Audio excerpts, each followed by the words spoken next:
Хүүхдийн сүүн бүтээгдэхүүний хэрэглээг дотоодосоо бүрэн хангадаг жишг болгож цогц ферм болох зорилготой Харам Муфужи сүүний фермд Монгол Улсын ерөнхийлөгчийн үйлдвэр үйлчилгээний бодлогын зөвлөх Даваа Баяр ажиллалаа. Тус ферм нь нэг үнэнээс өдөрт дунджаар 35-аас 40 литр сүүс авах боломжтой Францын сүүний чиглэлийн 100 гаруй Монбелиард үлдрийн үнэтэй. Үнэний сүүг автомат саалтур болон Японы технологийн дагуу боловсруулж 200-400 грамаар савлан сүү хөтөлбөр хэрэгжүүлж байгаа шинэ Монгол Харам Муфужи сургуульд нийлүүлж байна. Хүнсний хувьсгал төрийн бас байгууллагын удирдах зөвлөлийн гишүүдийн 7 дугаар хуралдаан зохион байгуулагдлаа. Энэ удаагийн хуралдаанд хүнсүүдийн аж ахуй хөнгөлдрийн сайд эг баяр оролцож, засгийн газраас хүнсүүдийн аж ахуйн салбарт хийгдэх бодлого шийдвэрүүдийн талаар танилцууллаа. Мөн хүнсний хувьсгал төрийн бас байгууллагын удирдах зөвлөлийн гишүүд хүнсний хангамж аюулгүй байдлын үндэсний хөдөлгөөнийг эрчимжүүлэх талаар санал хүсэлтээ салбарын сайтад илэрхийлж харилцан мэдээлэлцлээ.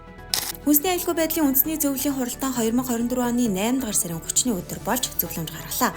Тухайлбал бүх төрлийн малын махны экспорт импортод 2024 оны 10 дугаар сарын 1-ний өдрөөс 2025 оны 10 дугаар сарын 1-ний өдөр хүртэлх хугацаанд тоо хэмжээний хязгаар тогтоохгүй байх зэрэг 3 асуудлаар зөвлөмж гарган холбогдох сайд агентлагийн дарга нарт хүргүүлжээ. Монгол Улсын ерөнхийлөгчийн үйлдвэр үйлчилгээний бодлогын зөвлөх Даваа Баяр генийн дараалал тогтоох NGS технологиг Монгол Улсад нутагшуулж байгаа 9 мед компани төлөөлөлтөд албан уулзалт хийж хүнсний хувьсгал үндэсний хөдөлгөөнтэй уялдуулах талаар харилцан санал солилцлоо. Хүнсний хувьсгалын хүрээнд өнгөрсөн 7 хоногт болсон онцлог үйл явдлыг таймлан өргөлээ.